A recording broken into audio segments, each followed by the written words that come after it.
Thank you for joining us for MHKY's On the Spot. I'm Nicole Candler, Senior Vice President of Marketing and Communications, and I am joined here today by Adrian Judy, our Chief Information Officer.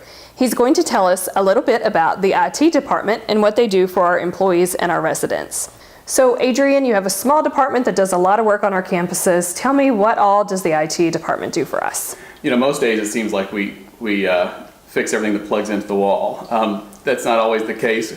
Really what we do, we maintain the infrastructure that lets everybody do their jobs. So we're maintaining the servers in the background, the wireless infrastructure for our staff and for our residents, as well as troubleshooting different computers and different problems, and also putting in new technology to help people do their jobs better and make their lives better.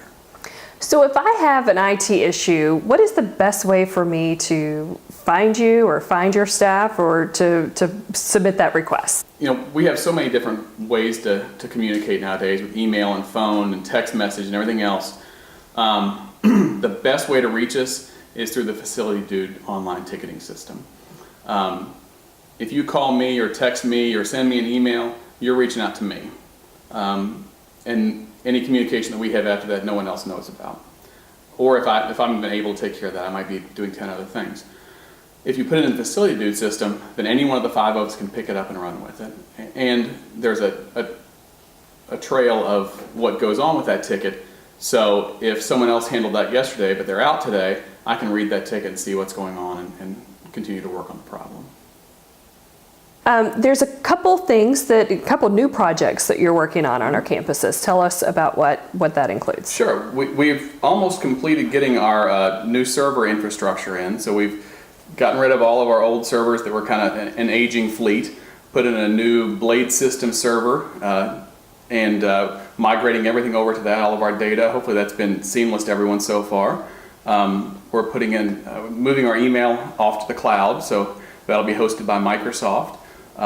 They have a great plan for nonprofits that lets us do that very affordably, and gives us some backup there, but also gives us some disaster recovery where if we do have a problem, our email is actually out with Microsoft and not here. So if this campus, if we lose power, if we lose internet connection, people can still communicate via email because their email won't be here where the problem is. So it sounds like certainly if there's an emergency, our employees will notice the difference of these new projects that you're doing. But on the day-to-day, will they see a difference in their service? You know, they should. We're working on a wireless project as well, putting in new wireless infrastructure throughout campus, actually wired infrastructure as well. Everything that connects you to the network is being replaced, all the equipment there. So we should see a more reliable wireless network. We should see one that stays up more. Not that our current one's been bad, but we're always looking for ways to do things better and faster and easier for us to manage. As our infrastructure grows, as our business lines grow with all the construction everyone sees around the different campuses, our staff is stretched thinner too. So if we can make better efficiencies with the equipment that we put in, then that helps us quite a bit and helps everyone else because we're able to troubleshoot problems and get them fixed quicker. Sure. And I know you have a couple new projects that you're working on for residents, especially with the new construction projects that we have. What are some of those new things that you're putting in place? Well, we've just implemented in Mirrorly, we've implemented Breezy, which is a resident engagement solution. It's a tablet that residents keep in their apartment that allows them to get on Facebook, allows them to surf the web, to communicate with each other, gives them an email address. They can get on and check the resident calendars, which they had printed before, but now they can see the day-to-day changes if they add a class or expand a class or somebody's going out to the store. They can add on to those trips or those activities as well.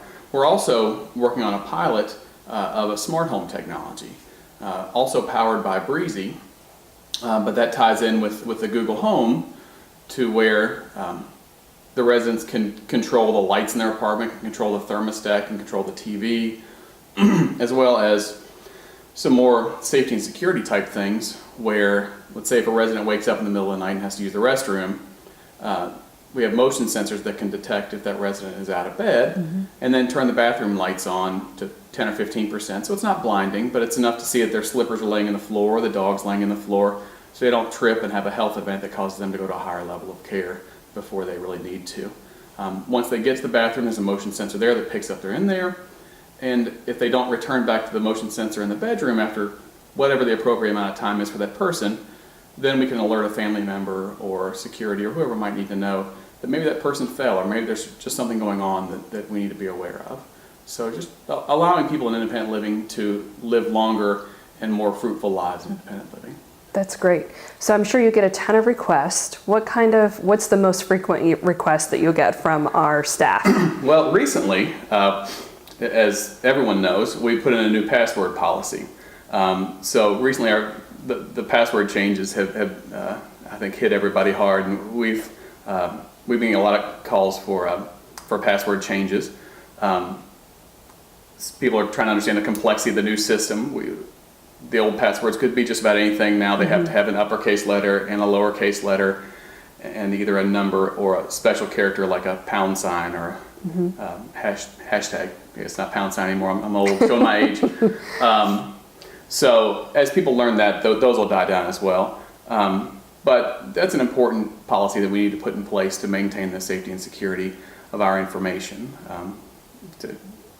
Not only just our resident information, but our employee information as well. Sure, and I know you've shared some information on that elsewhere on HomeSpot, so if an employee really wants to learn about what those requirements are for the password, that's posted there too. So absolutely. Thank you for joining us today and for telling us more about our IT department. Next month, we will be joined by Jessica Cox, who is our benefits coordinator, and she will be telling us about some wellness programs and wellness events coming up, including a field day. So thank you for joining us for On the Spot.